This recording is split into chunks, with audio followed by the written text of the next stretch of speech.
morning, everyone. I'm Anita. Today, I'm happy to share a very useful article in my academic area with you all.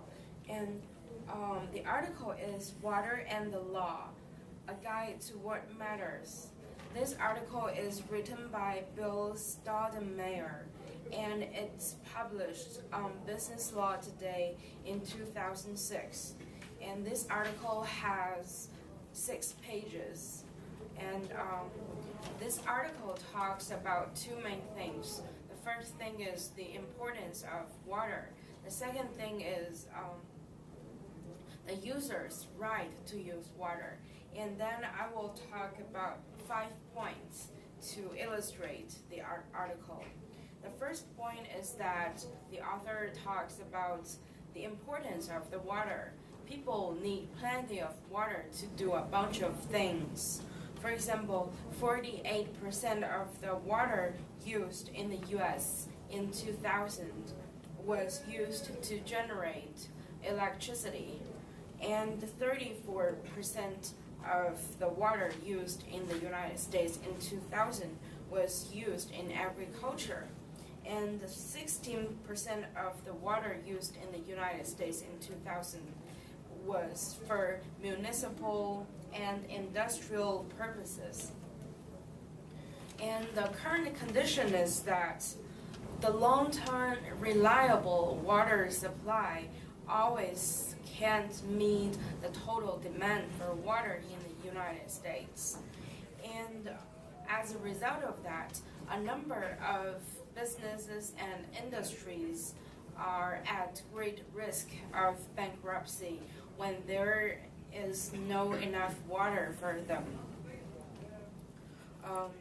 The third point is that across the United States, people always think that water can be available all the time. When the faucet is open, the clean and purified water will come out directly. And people always think that clean water, purified water is very cheap and all of them can afford them. And however, the problem is there is no enough water as what people think. So as smart people, they should begin to realize the importance of the resource of water. They should begin to know that water is a precious and limited resource on Earth. The fourth point is that there is a fact in the United States from the east to the west. The water is becoming less and less. And there is another fact: the West is the most urbanized area in this country, and it has a large population, and it has a booming economy, which all needs a bunch of water supply. However, the West has much less water resource than the East, and it's very important for people in the West to realize the importance of water. And according to the different circumstances, the water law has become quite different, significantly different between the East and the West. And the last point I'll talk about is the water regulation. Just as mentioned in the 4th point, the West regulation of water is further less important than the water regulation in the East. And the East regulation is that only the landowner, which has the land borders to a river, streams, have the right of using the surface water. But this regulation has few application in the West. The West principle is that when whenever someone is lacking of water, they can get access to the water they can get access to. And I think this is really useful, and this law regulation is adapted to the local condition. And the reason I chose this article is because this article is related to my academic field, and this article is at a really base level, and it provides general information about water and the water law, just as the subtitle tells us. It's a guide to let people know what is water and what water regulations should people know and realize. And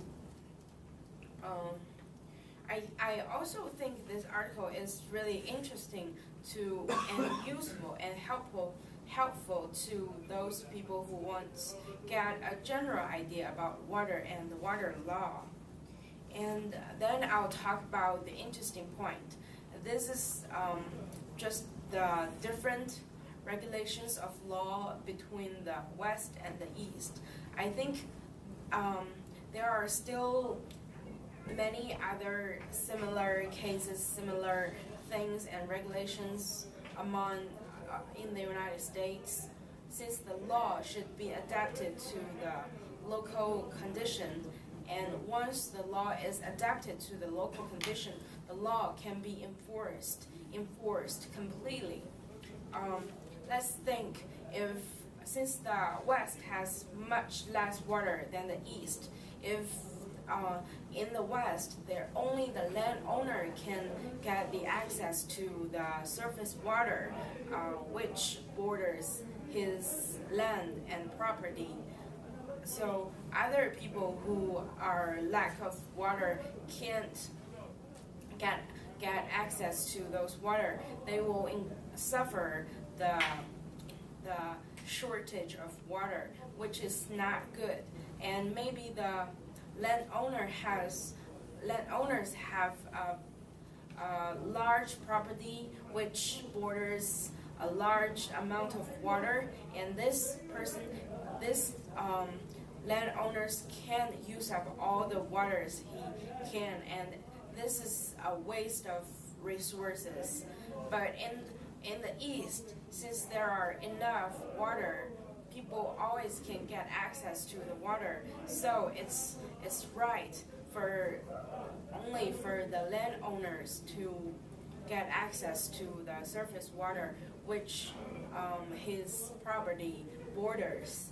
And since the East principle is the fundamental principle for law, since this landowner, basically this landowners whose property borders a bunch of surface water, this landowner has the total right of the surface water. It's right, but when it comes to the West, this basic principle can't be applied since it's not adapted to the local condition.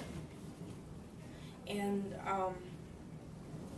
I think from the article I can get the main information about the water and the main rules of water, and I think it's very useful to everyone. And yeah, thank you very much.